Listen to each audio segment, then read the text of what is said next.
Good morning and welcome to another vlog. This week I have quite a bit on. Tomorrow I've got to go for a little road trip to the East Coast because I'm taking my kids on a camp in a couple of weeks, my kids being my students. Then I've got my first orientation day at my new school because if you didn't know, I actually am changing schools this year, which is really exciting. I can't wait to meet everybody. And then in the weekend I'm going to see a 660 concert. In terms of what I'm reading, I finished On the Come Up yesterday, so I'll insert my little review that I did on Instagram stories here. Book review time. So I have decided to give On the Come Up 4 out of 5 stars. In terms of the characters in this novel, I really loved them. I really enjoyed seeing the character growth, especially in our main character, who's called Bree. She starts off as, I think, being a little bit naive around her circumstances and how much, I don't know, like how hard her mum has had it. Her mum's a recovering drug addict. The only thing that I necessarily didn't like, I didn't feel like it was important, was the relationships. Bree has this little bit of a dilemma where the boy she's had a crush on since she was like 10 gets a girlfriend, and I just personally don't think it added anything that was needed to the story. I do sometimes feel like I am unable to comment negatively upon these books because they obviously deal with such huge and important topics, and that if I dislike it, I don't want it to ever come across as disliking the messages. That's not what it is. And honestly, I feel scared sometimes about saying I dislike something because at the moment it's still so rare for books like this to be published, and I think that having inclusivity in our books shouldn't be something that's like, wow, that deserves a 5 stars. It should just be as normal as having white people in books. It should be as normal, like every race should be equally shared and shown throughout all books. And if I ever say that I dislike a book or have any critiques towards books that include people of colour, it's about the book, not the messages. And I can't wait for the day when all books are all inclusive and this doesn't have to be a conversation anymore.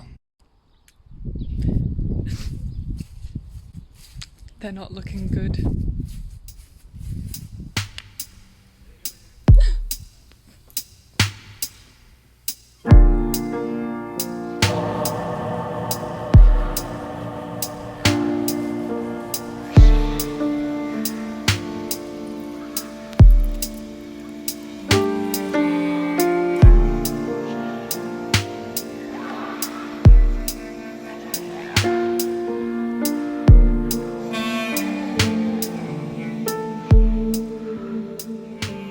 So after that little sad moment, it's time to pick a new book. Of course, I'm going to use the wheel because, you know, I made it and I want to use it. I don't need to explain myself.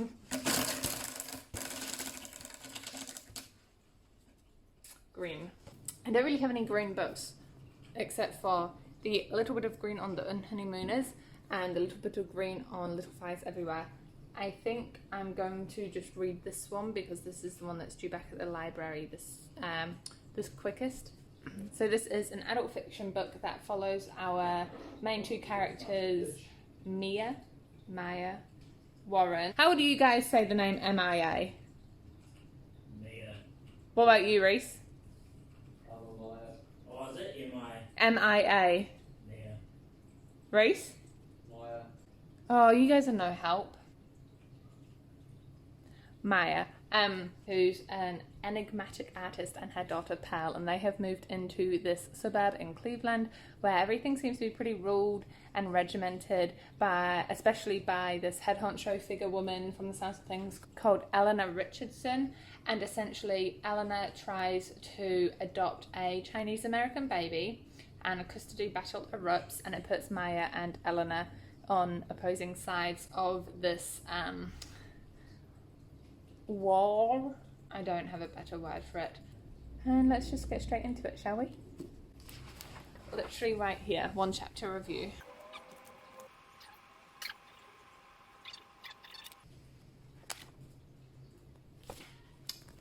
Chapter 1. Thoughts. I'm intrigued by the kids.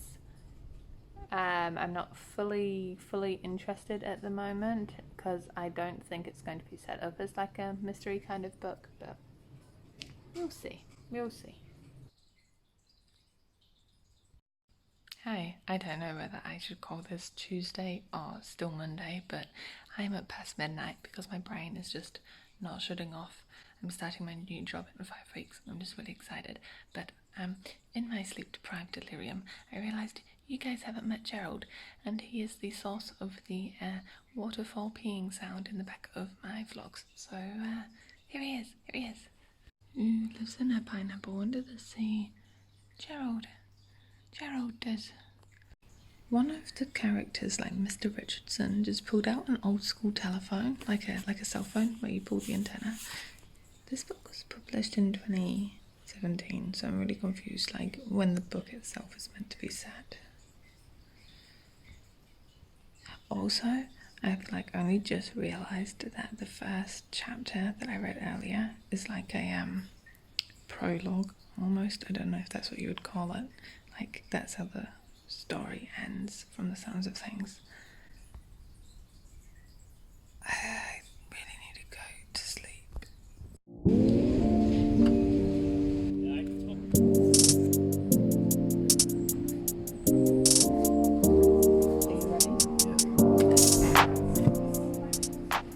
I then went to the library and picked up a couple of books, which were on hold. So I got The Grace Year, and I'm so excited, Ninth House by Leigh Bardugo. Everybody's talking about Ninth House, and I just had mad FOMO. But for now, I downloaded Audible. Oh, yeah, babe, good shit. We downloaded Audible, and we're going to start listening to The Fellowship of the Ring on the way there, whilst eating nugs and chips, because we're living the good life. Just at a fuel stop, update, we are a chapter in and I had to pause it because I was getting sleepy. Not because it's boring, it just was like, I don't know, relaxing. Can you hear all the cicadas?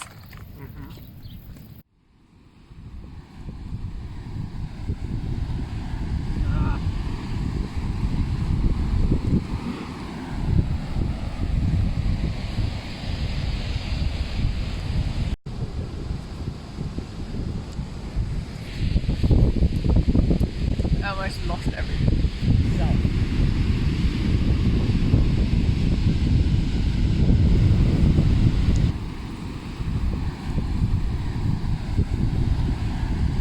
What are you doing? That's my shoe!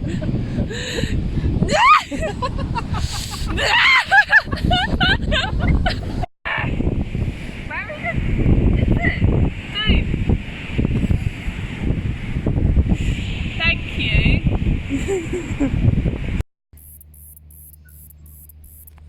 Oh, bye. Good morning. I say morning, it's like very close to midday, and yes, I'm still in my dressing gown, but you know, it's the holidays. I am up to page 177 of Little Fires Everywhere, and I have to say I'm surprised at how well I'm actually enjoying this. I was wanting it to be a bit more mysterious at the beginning, and it's actually become more mysterious. By the way, I just, when I was reading it, the voice in my head said it was Mia, so debate ended. I really like the topics that are being brought up. There was a bit of confusion at the beginning for me in terms of when this was set, because of the whole cell phone thing, but I believe it's meant to be set in the mid-90s, so that kind of clears some things up for me. I have to say there's parts of this book where I don't really know what it's trying to do. Like, is it trying to be I don't know, almost like it's trying to do too much sometimes. There's all these different like romantic relationship threads between all the teenagers. There is the backstory interrogation into Mia, Pel's mum. There is this look into how a planned out life might not be the greatest. I just don't fully know. I mean, I'll find out in the end if all these storylines are going to be wrapped up concisely and nicely. So I finished Little Fires Everywhere, and honestly I'm still thinking about what to give it and how I'm going to review it, but I did start up, hang on,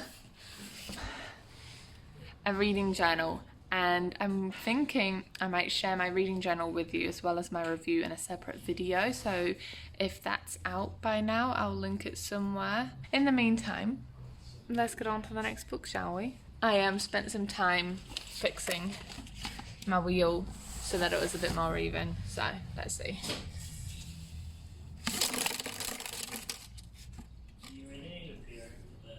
It's still green. I need to go get a bearing, I think, instead of using the pencil hot glue gun mechanism I have going on here. Okay, mission time.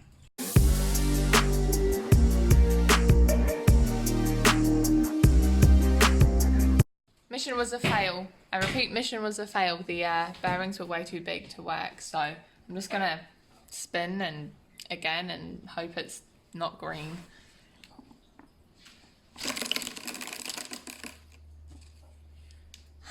Look at that. Okay, let's see.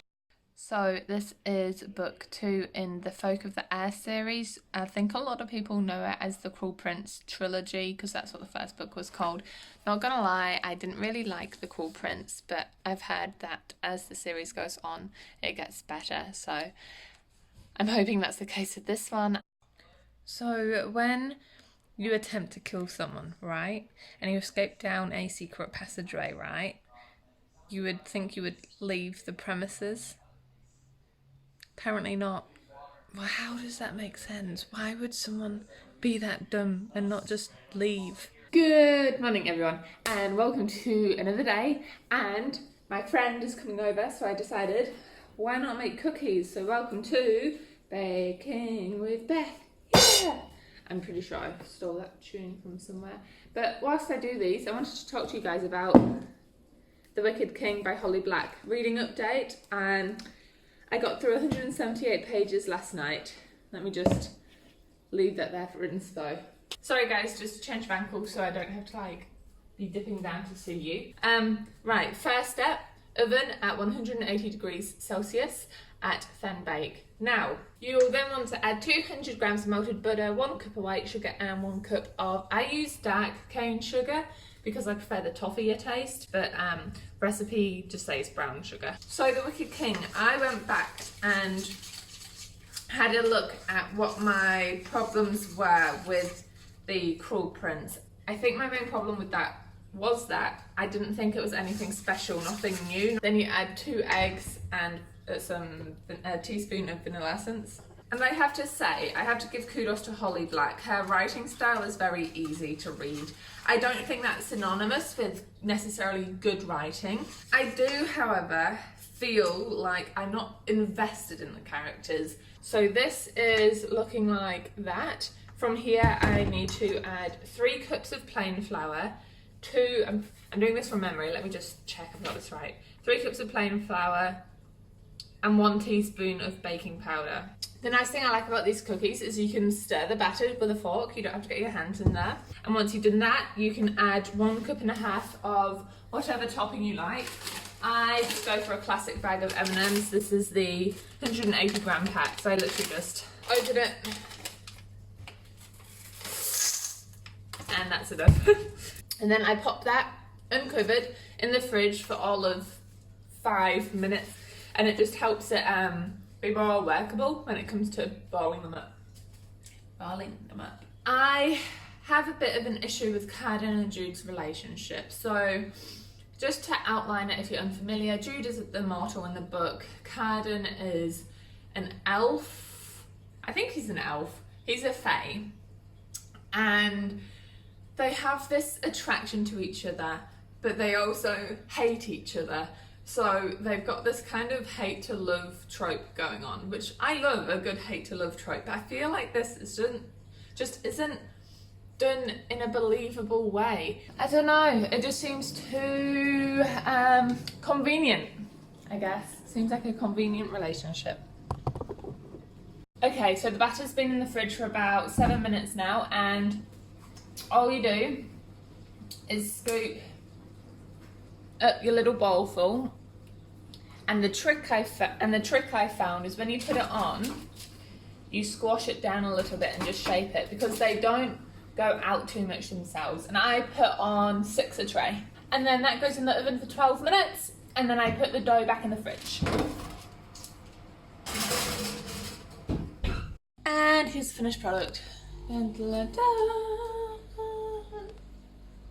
So my friend Jono just left. We've been chatting for 3-4 hours all about everything. We've decided to do a buddy read of The Mistborn. He actually has a bookstagram as well, especially catered for his Star Wars love, so I'll leave him here.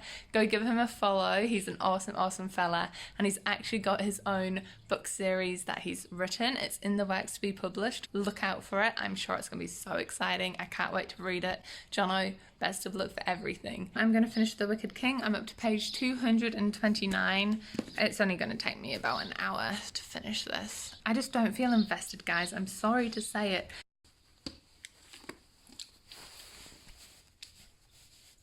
Well, I finished it. I really dislike disliking books. I know so many people like this, and I feel like I'm letting people down, but I always said I wanted to be honest, so I'm going to give it 3 stars, which in itself I suppose isn't bad. It's not great, but it's not bad. It was easy to read. I enjoyed it enough to finish it, and I will pick up the next book simply because I want to know how it ends. But then it sounds real hypocritical because I'm not excited to know how it ends. I think I just want to know to sate my curiosity.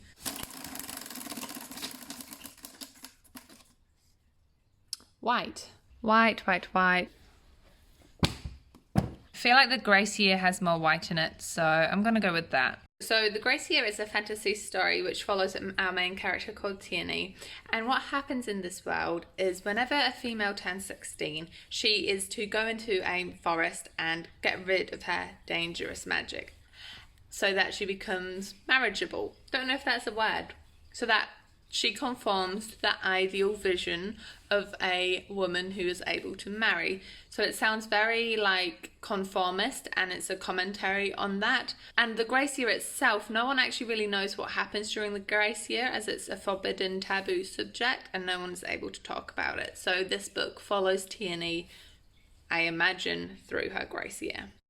Morning. So last night I couldn't go to sleep, so I stayed up reading the Gracier, and so I am now 167 pages in, so it's almost halfway, and holy moly, this is such a powerful book, guys, and girls, especially girls. Like, it's The Hunger Games meets The Handmaid's Tale meets The Lord of the Flies. That's how I'd explain this book. So it's a couple of hours later, and I'm now on to page 287 of the Gracier, and I cannot put it down. This is looking, guys, I'm going to call it, I think it's going to be a 5-star read. It is so good. I'm meant to be getting ready for a lunch date with Mum, but it looks like I'm just going to be throwing on yesterday's clothes because I just need to finish this. It is, yeah, okay, let me read. Sorry for this weird angle, guys. I'm just getting ready. So I just finished the Gracier, and holy moly, I feel like it has genuinely changed my life. Like, I can't even explain how empowering this novel is. Definitely 5 stars without a doubt. It's, as a woman who lives in a world where, although I am not a victim of sexism, at least not to an extraordinary degree, I see women who are. And I feel like this book has just made me realise that when we all band together, we can really make a difference. So before I alluded, sorry guys, I'm just doing my eyebrows in the camera. I alluded to this book being similar to The Handmaid's Tale. Well, it's better. It's just so much better. Stuff actually happens, you know, like in The Handmaid's Tale, in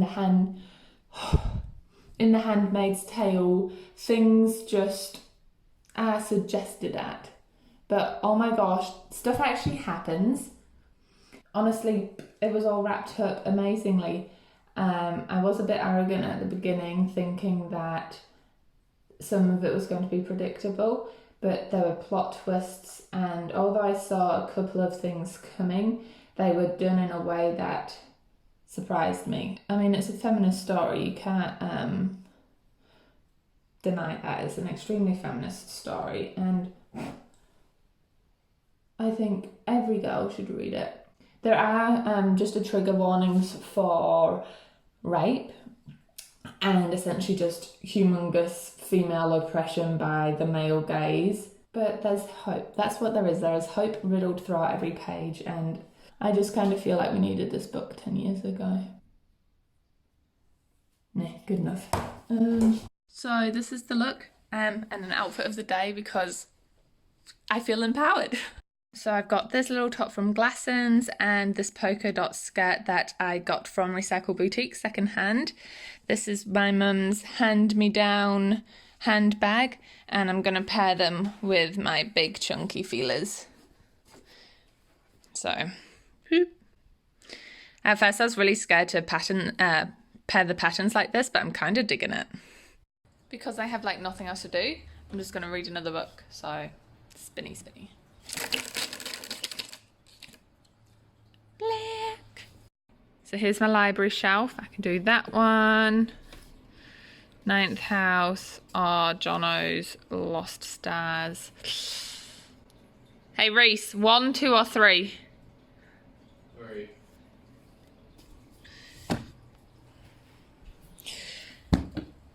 Time to make a start, but first I need to do some research. You guys know Wikipedia is celebrating 6 million articles? Only 6. Who knew?